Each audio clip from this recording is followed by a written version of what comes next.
Hi, everyone, and welcome to today's Costume Designers Chat. My name is Caroline Duncan. I'm a costume designer with credits including Sirens, Trap, and Office Romance. My work has been Emmy nominated, which makes me particularly excited to chat with each of these nominated designers today.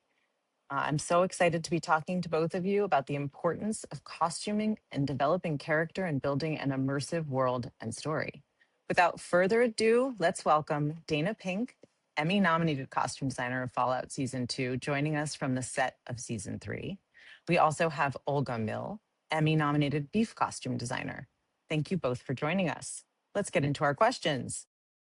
Dayna, Fallout has a very established visual vocabulary from the games, but the costumes still need to work on real human bodies and feel believable on camera. How do you decide which elements of the source material are essential to preserve and where you have the freedom to reinterpret them? That's a great question. Really, the language is already established for what this is going to look like from the game. But that doesn't mean that we can't play a little within that. It's just that we have to respect the fans. Like, there's like fans that are so updated, aware, they know every single thing that's sort of been in the game. So we want them to be excited about it. I want them to look at a ranger and go, oh my God, that's a ranger. How cool is that?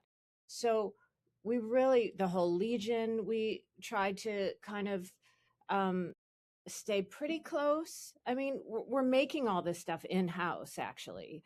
Actually, season 2, we didn't do it all in house. This season, we're doing it all in house, but we're making it, and then we're respecting what it is. And then there's all the flashback stuff where I get to do whatever I want, which is rooted in the 50s ish, but doesn't have to be exactly a year. So it's more the spirit of the 50s than it is, it's like the spirit of the law, not the letter of the law. So we use modern fabrics. We kind of added a little shine. We, again, have a place to start from, but we got to play a lot, and we're creating all these factions and worlds. So there's so much that we got to do, even though we do have a jumping off. Amazing. It's such incredible world building that you're doing. It's really amazing. Thanks. Yeah, Olga, you're lucky. yeah, well, it's beautiful. It really is. I Olga, love one the of show. the things, sorry. No, I was just talking sugar. I just really loved I loved Fallout. It was so good. Thank you. Thank you so much. It's a surprising show that it's really kind of for everybody, like even if you don't know the game, any kind of storytelling that's that compelling, it kind of doesn't even matter what the root is. It's just so interesting, and the characters are great. All my actors are great. The show's kind of a unicorn to have such an amazing showrunner, writers, directors, and then all this amazing material to jump off of. So thank you. So nice. Yeah, I went in blind, not really knowing the material, and loved it. Oh, sorry, Caroline. No, I was going to say the same exact thing. Like I had never played the game and I went in and watched it and visually was just like, wow, what a feast. This is such incredible storytelling, and now have played the game with my kids. And so Cool. for me as a fan, I'm having like the inverse experience where I'm seeing your work like interpreted through the game, but in my imagination, it's the work that you're doing that the game is bringing to life. So it's That's a really hilarious. beautiful like conversation between the two versions of this universe. I mean, what's cool is, on the page in the game, maybe Robert House has a blue jacket, red tie, white shirt. That's what it is. But it's just what we do with that. And Olga, I'm sure you're the same. Whatever it is, it's like about the fit, about the fabric. It's about the details. So have a jumping off point, but we still need our eye to do anything, no matter what it is. So it's, that lens and my lens and our lens that we have done it through. And that to me is kind of a bonus. It's kind of an extra added bonus of the show. Totally. I always think about how it would be anybody else that would interpret the same material. It would look completely different because it passes through your sensibility and your eye exactly. Yeah, I feel the same. And I feel the same about what you did as well. It's like there is something about what we do that is uniquely ours, even if there is source Mm. material, even no matter whatever the script is, and I think that's the beauty of our jobs, is that we get to put our mark on it, no matter, even if it is coming from another place, it's still our mark. Totally. Olga, one of the things that Beef does so well is to expose a kind of absurdity underneath these very polished lives and characters. How do you costume characters who desperately want to appear composed when the audience is watching them unravel? Hmm. That's a great question. I mean, I feel like that's so relatable to anybody that is like walking through the world. Um, so it did not feel too much of a reach. I feel like we talked a lot with the cast and with Sunny about how, like, who doesn't show up in their everyday life with a certain facade that is coming undone just below the surface. Um, how did we approach it? I mean, there's a lot of conversation of sort of like, who do you want to be and how close do you get to that target?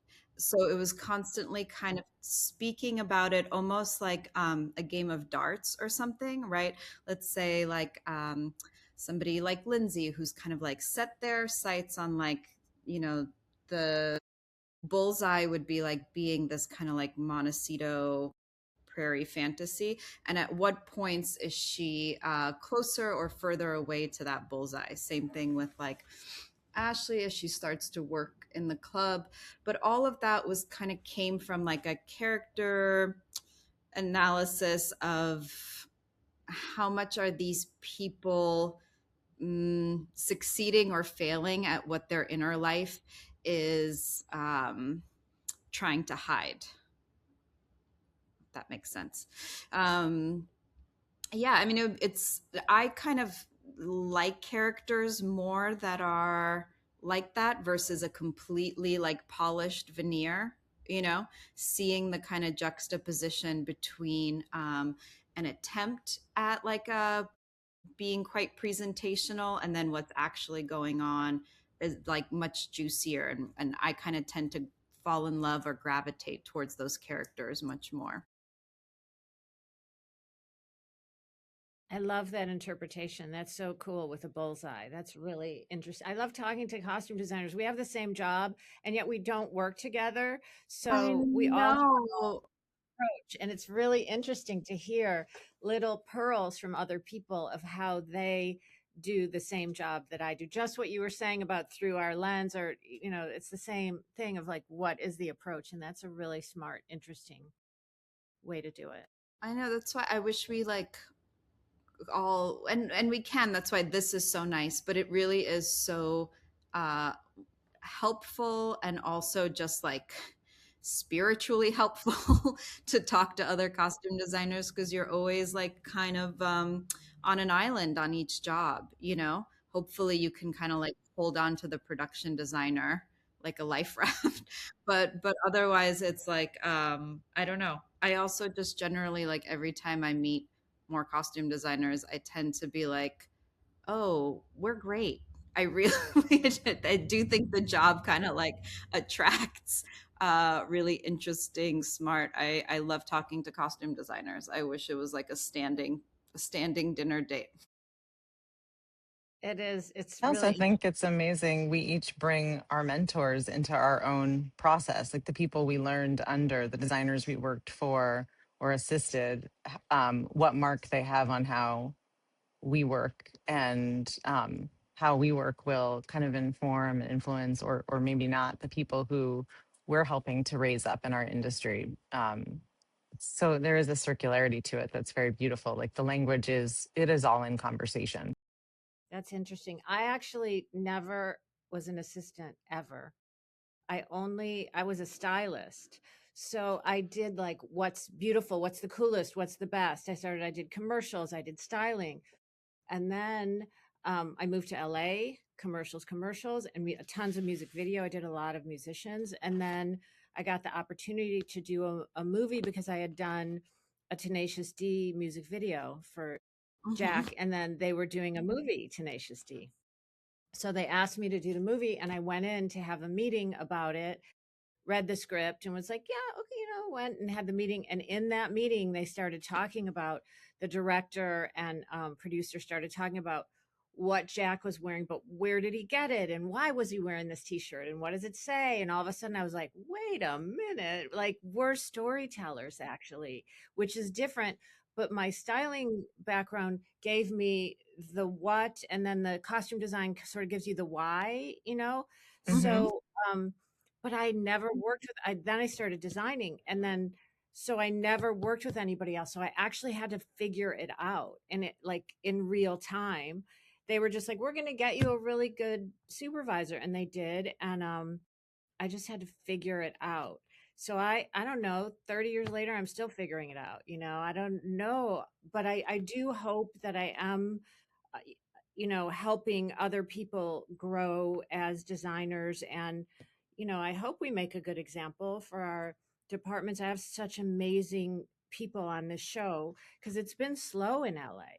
This, as Yeah. we all know, the industry's been really quiet. So I've had the good fortune of being able to hire people who normally would absolutely be working, but so I get everybody's eye and everybody's talent, and we all do it together, and it's a real gift. Nice. It's cool that both shows shot in LA, which is such a treat. So rare. Yeah, we're so lucky. Jonah, our creator, is so dedicated to LA, and I'm so grateful for that because we have so many people employed, and everyone's grateful. Nobody's coming to work and taking it for granted. We all know how fortunate we are to be working here. Olga, what is something that audiences might assume was effortless your on your nominated project on Beef that was actually very deliberate? And then Dana, I'd love you to answer the same question. You kind of like hope all of it feels um effortless, Um even though all of it is so deliberate. I think specifically, Austin's wardrobe, which was really just like shorts and a t-shirt, which feels so simple, but we all kept joking about like his stuff was like maybe took the most fittings and the most tailoring just to be like get all of his proportions just right. So I don't know, that something like that, that's like athletic shorts and a t-shirt, that totally should feel like it's off of a thrift store hanger. um, uh, Kind of went into it with a lot of like proportions specifically to like a Gen Z aesthetic, and those shorts are shorter than Josh's, and the shirts are shorter and wider. So all of that took a lot of consideration, even though it looks kind of schlubby, So yeah, I would say him, but really all of it. It's fun doing these things because you're like, oh, all of it did have so much thought behind it. When you're in production, so much of the time you're just like running, and you're like, okay, okay, okay, it's done. And then being able to like reflect on the project, you're like, oh, it was all quite intentional. Dana, what about you? I mean, I don't think anything was effortless, and I don't even think it seems effortless. Do you know what I mean? Just because it's all worlds. So I don't, that's a tough one. But maybe background, maybe it's that like a lot of times when we're doing background, we kind of want them to go away because they're these characters that you want everyone to focus on. And that's not the case on this one because the characters are so consistent in one particular outfit. So where they go, the background sort of creates the worlds, even though Howard Cummings, amazing production designer, just unbelievable, his production design. Every time I show up on a set, I just look around, I can't believe it. But I think the background sort of creates, you sort of know where you are from them. So like we had Freeside, which is Las Vegas, and so we made every person, where was that person when the bomb went off? And so there's high rollers, there's people that work in the casino, there's a guy in a robe, there, you know, there's all these different people. So everybody is somebody. And we definitely didn't make anybody go away. I mean, we didn't do brighter colors. So you're drawing the eye away from our main characters. But if you do look at them, everybody is something. It makes total sense. The amount of work that goes into telling story with background, whether it's quietly or kind of really in your face, is, I think, the most shocking thing to people who don't work in our industry is how much time is spent on curating the background. It's the Totally. question, you dress the background? Yeah, we dress the background. Yeah. Yeah. It's the texture of the scene. Exactly. So Dana, I have another question for you. There's naturally a big difference between a garment being old as opposed to having survived 2 centuries of an apocalypse. What has been your approach to distressing costumes so that they tell a believable history of being worn and aged rather than simply looking dirty? Mm. Well, we have an amazing aging team. And yeah, every piece is to a different level. We've got ones, twos, threes, you know, depending on where these people are. But when things age, it isn't just like they get dirty all the way around. So you're sanding pockets and corners, and where does a garment rip? And they're worn in at the knees and elbows, and things are patched because they have to be, because this is the only outfit they have. So what happens to it if you wore it for 10 years or 15 years or you know, these things that have been around? And just even buying clothes or, you know, renting clothes from a costume house, if we're renting something, we're going straight to the worst character aisle that there is, because we want them already halfway there or all the way there, you know. Of And we're course, buying clothes that nobody else wants because they're, oh, you know, we'll give you a discount because this is ripped. We're like, okay, great, we'll take it. So, you know, we can start from things that are already almost ruined in a way, and then they're still beautiful, because I'm hoping that the aging that we do makes it pretty in a way. I don't never want anything to look horrible. You know, sometimes aging is beautiful, and so we try and make it add to something and not subtract. mm, aging can be so beautiful. I mean, it's the fibers speaking and the storytelling that you can paint into garments through aging and distressing. It's my favorite part of the process is when you hand things off to the aging and dying team. Totally. And what's cool about starting in the 50s ish and not the 70s is those fabrics really do disintegrate. There's more natural fabrics. So like I did a 70s show before this, and you could rent pieces from the 70s that look like they've never been worn, because that polyester, nothing is happening to that Right, ever. right. But this stuff is disintegrating in a really beautiful way. So it sort of is a little bit easier to age and show wear and tear just because of where it started. Yeah, that makes sense. Olga, I have another question for you. Beef is a show with characters and very distinct social conventions. How do you use costume to show whether someone understands the rules of the world they've entered or if they're out of their depth? Hmm. I think that specifically for beef, it was like, starting with the world of the country club, which for me was new as well. Like I didn't grow up going to country clubs. So I had to really learn what the rules of that world were to then be able to calibrate which characters were going to be allowed to break those rules too. Um, I think somebody like Josh, for example, like at the start of the show, he's dressing kind of like this like millennial guy, we called it like a Lego outfit or something. It's like what would be your kind of like standard fitted suit, light sneakers, but what he's dressed as really is like a member of the club. He's somebody who like doesn't come from that socioeconomic uh, sphere, so he doesn't have like the luxury to break the rules. and somebody who kind of like can hyper assimilate. I don't know. We talked about class almost like as like a immigrant experience, right? Like, can you hyper assimilate in different socioeconomic circles?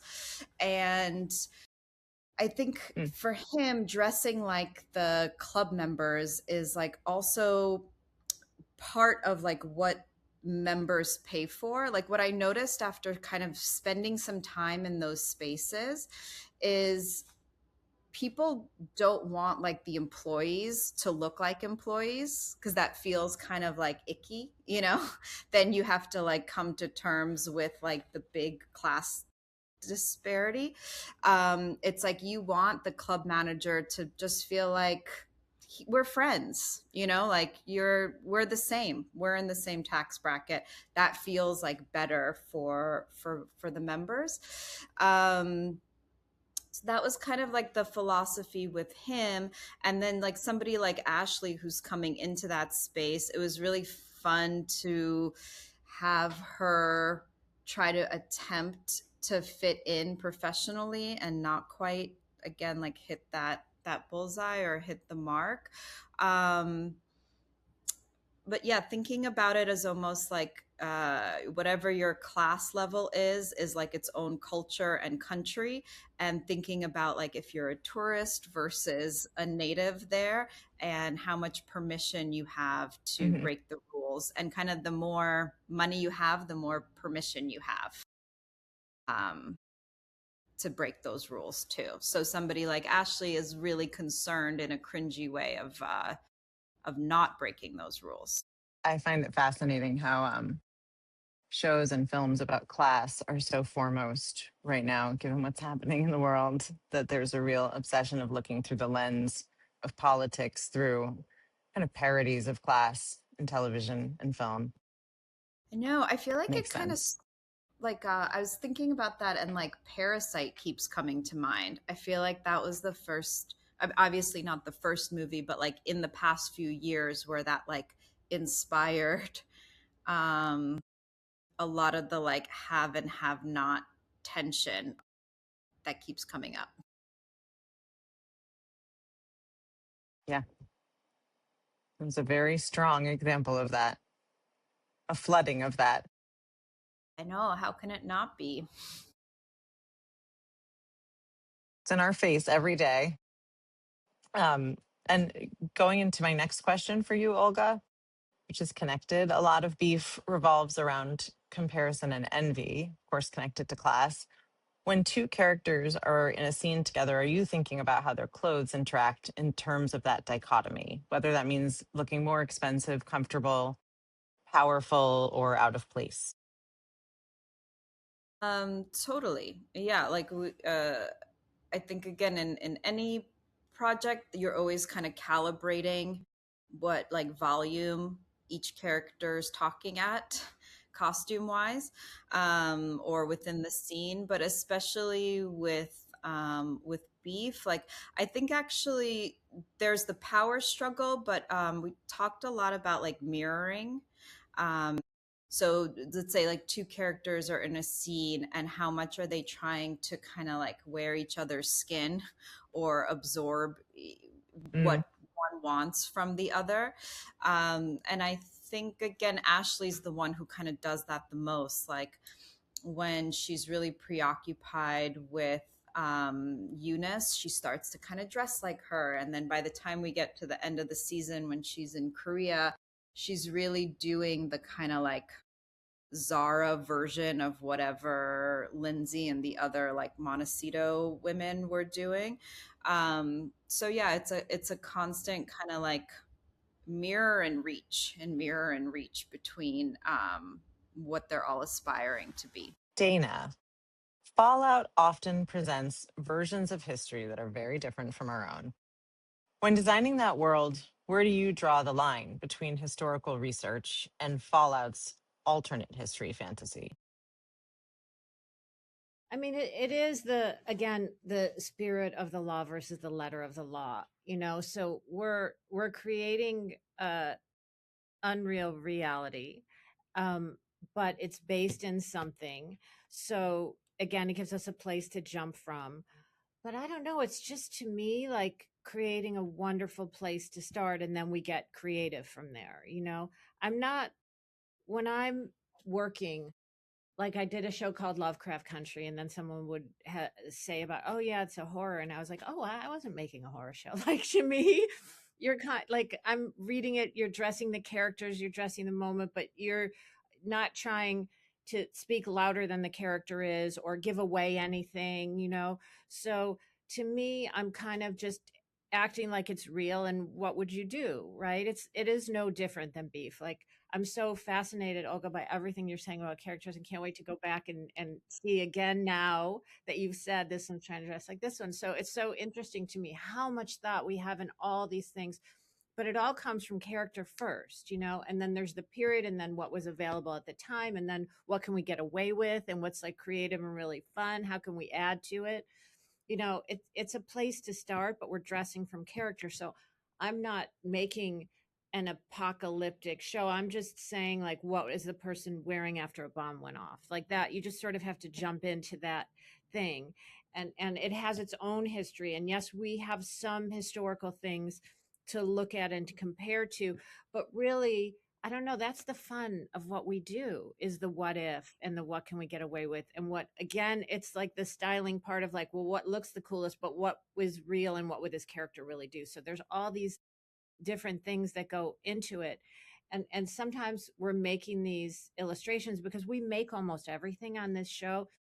Either you need multiples because something crazy happens, or um you know, there's a silhouette that you like but it's not perfect for the character, or you want a different fabric. So we're making almost everything that you see is made. And so sometimes I'm doing these illustrations and then showing them, and we think it's going to be great, and then in the room it's not exactly what you want it to be, so you shift. So we get these ideas of what we think it's going to be, and then it all happens in the room. It all happens when the actor puts it on, and how does it make them feel, and what is the perfect thing to add to it. So yes, it's history, but it's also the script, it's also the actor, it's also, you know, best idea wins. Totally. So often it's like, oh my gosh, this is great, but we need that scorpion belt buckle from my kit on the third Exactly. floor. Like all of a sudden, that's the glue. Exactly. And that's the magic of our jobs, is because suddenly you're like, wait a minute, what? It's the what if of it all that brings us back to work every single day. Yes, but what if we did this and we just took this and turned it into that? Or you think you're pulling something for somebody or creating something and you're like, this actually would be better if we turned it into this. Like it's just all this great big puzzle that we do, and then seeing where it lands is so exciting because nothing is what we think it's going to be. You know, it's all in our heads. You read the script, you see it, and then it just lands someplace completely different than that. And that's the exciting part, is the journey from here to there, and bringing the actors with you and bringing your crew, and what your age or dyer is doing to it. And, you know, some seam that happens that your cutter's thinking of that you hadn't thought of on it. You know, what's the button? It's down to a shoelace. You know, it's every single detail of what we do. You know, people would not believe that we're approving socks, but we're approving socks. It's happening. Well, I can tell you're approving socks as a viewer. It's cohesive. Yeah, I think the magic of what we do, as opposed to the incredible storytelling that art department or props, you know, does, is the human element. Like we have all these ideas, but then a person has to stand inside of those clothes, and they have to help bring them to life, and so much has to changes once they put them on. Sometimes it is a very good click immediately, and sometimes, as you said, like you realize you need to pivot and you need to keep playing until that breath of life is real, feels real to everybody. But it's so cool that we get to do that. You know, we're really the It's only so department that does. completely, and nothing is solid till they say action. And sometimes I'm like, can you, I just want to see her act, because we're creating these crazy worlds and it's so hard. And then I just want to hear the word action. Because once they say action, it doesn't, like, it's there and you've done it, you know? And sometimes I'm not ready for action. Sometimes I just like, it's going to keep changing until it's out there in the moment, because even, we're not going for good enough. It has to be exactly what we want it to be. And I will change things up until the very last second if it's going to make it better. It's just, this is our art. This is what we do. I'm not going home and making a sculpture. This is literally all day long. I feel like this is my art. Hmm. It's so cool. Don't you guys feel like it's like a fitting is like a seance a little bit? And you're kind of like it's not until like you're trying stuff on and you're like maybe, and then like you kind of know when like the lights flicker a little bit and the actor knows and Yeah. and then all of a sudden you're There's a like Yes. moment. you're like, oh Yeah. my god, like is the character with us in the room? Like we could do it as a joke, Yes. but it's true. It does feel like you kind of, and it's like what you're saying. You don't know if it's like the scorpion belt buckle or a sock or what sort of congeals it or kind of like summons the character into the room. But it is so cool that like the art form is between yourself, your whole crew, and an actor, and whatever like alchemy has to happen between all those different souls. But then you kind of like know when it happens, and when it hasn't happened, and you have to revisit, but it's so cool. Totally. I think we're all going to be thinking about seances in our fittings going Totally. I forward. It's love such a that. good There is a metaphor. moment, You do, right? you There's a feel moment. it. It's like I don't know, it's like that scene in Ghost where you're like you see it inside the actor and you're like, oh, your like center of gravity's changed, Yes. um something Sometimes it's the happened. shoes. Sometimes it's when they put on the Yeah. shoes and then they turn around and you're like, okay, that's it. That's it. That's it. There he is. It's very cool.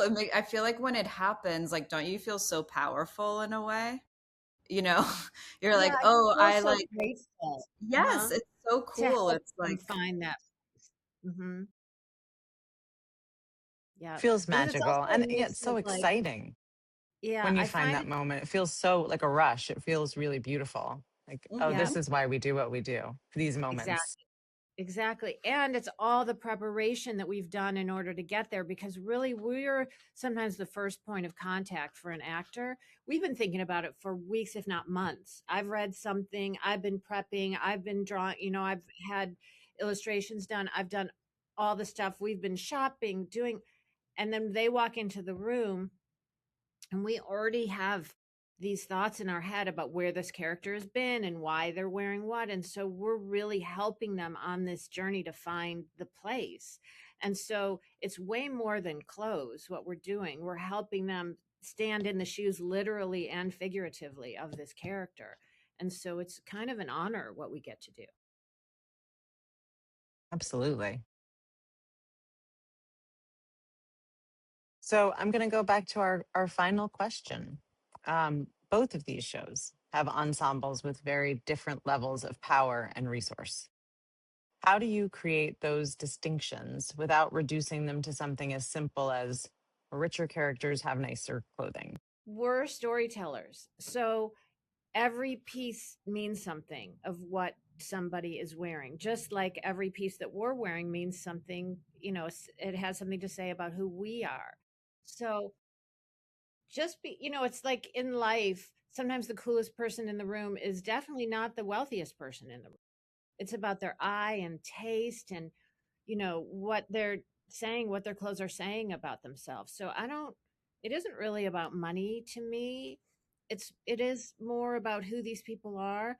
And I love, Olga, what you said. I'm not going to forget it about the bullseye. I think that is just so important of a thought of like, not only who are they, but who are they on that day, of of what they're wearing, what did they wake up feeling like, and what are they saying. And there's so many layers to it that I think money, when we have money to do something fancy, fantastic, but just because you have money doesn't mean you have taste, doesn't mean that you look great. So I think there's so much more to it. And in this show particularly, there's this weird even playing field on part of the show about the bomb going off and it being post-apocalyptic and everything. So, where are these people even getting the clothes? And they have maybe one outfit and they're wearing it, so it has to say every single thing about them. So there's other layers to it, but I think, to me, money doesn't equal perfection. Yeah, I think that's a great point. Like it's almost like money is a commodity, but like comfort in your own skin is like the ultimate commodity or the ultimate like power move, you know? So it's like in terms of power and money in a scene, in Beef, it was also a lot of like who actually feels comfortable in their own skin, and that's who has the power in, in the dynamic. And I think like thinking about it in terms of power struggle like passes through the decisions, but it's like Dayna, you were saying about like you kind of put yourself in the shoes of the person of the character every time. Like that's also, I think, for me, like the path of least resistance of a way in, because it can be sort of overwhelming sometimes to be like, oh, I'm gonna, how do I say all of this with two costumes in a scene, but if I just put myself like one character at a time, like I'm Lindsay, I got up this morning, this is what I have to do today. um Almost from like an acting exercise. And I'll do that sometimes, like looking through shopping racks, like really try to be like, okay, like I'm Lindsay, I'm just looking through like and sort of treat it like an acting exercise when making those choices. um I think the power dynamic bleeds through, but yeah, I find my way in as a little bit more like from each character's perspective. It looks like that's all the time that we have today. Thank you to our panelists, Dayna and Olga, for being here with us today to discuss your incredible work. And also thank you to Impact24 PR for putting this panel together, and to all of you for watching. See you all next time.